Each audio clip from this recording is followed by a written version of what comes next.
Hello friends, welcome to Policy-Based Lok Sabha. On this series, I'm presenting the legal documents regarding Nepal's international relations. So on this episode, I'm presenting Sino-Nepalese Treaty of Peace and Friendship between Peace and Friendship 1960. So Sino-Nepal Treaty of Peace and Friendship, Kathmandu, April 28, 1960.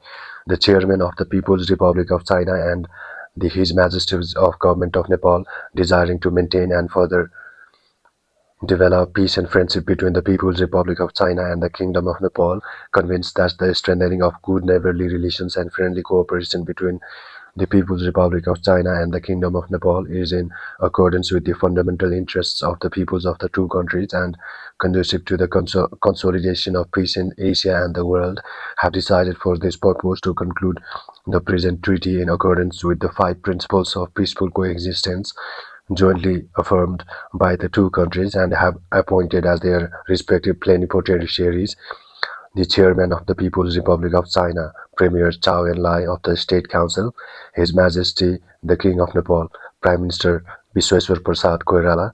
The above-mentioned plenipotentiaries, having examined each other's credentials and found them in good and due form, have agreed upon the following. Article 1. The contracting parties recognize and respect the independence, sovereignty, and territorial integrity of each other. Article 2. The contracting parties will maintain and develop peaceful and friendly relations between the People's Republic of China and the Kingdom of Nepal. They undertake to settle all disputes between them by means of peaceful negotiation. Article 3.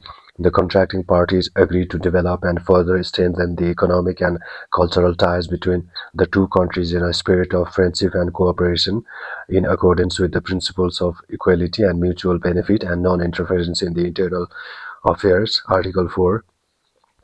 Any difference or dispute arising out of the interpretation or application of the present treaty shall be settled by negotiation through normal diplomatic channel. Article 5. The present treaty is subject to ratification, and the instruments of ratification will be exchanged in Peking as soon as possible. The present treaty will come into force immediately on the exchange of the instruments of ratification and will remain in force for a period of 10 years, unless either of the contracting parties gives to the other notice in writing to terminate the treaty at least 1 year before the expiration of this period. It will remain in force without any specific time limit, subject to the right of either contracting parties to terminate it by giving to the other in writing a year's notice of its intention to do so, done in duplicate in Kathmandu on the 20th day of April 1960 in Chinese, in the Chinese, Nepali, and English languages, all texts being equally authentic. Plenipotentiary of the People's Republic of China, signed Chow En-lai. Plenipotentiary of the Kingdom of Nepal, signed P.P. Koirala. So this was the end of the Nepal-China Treaty of Peace and Friendship 1960. Please do like, share, and subscribe my channel for regular legal updates like this. Goodbye for now.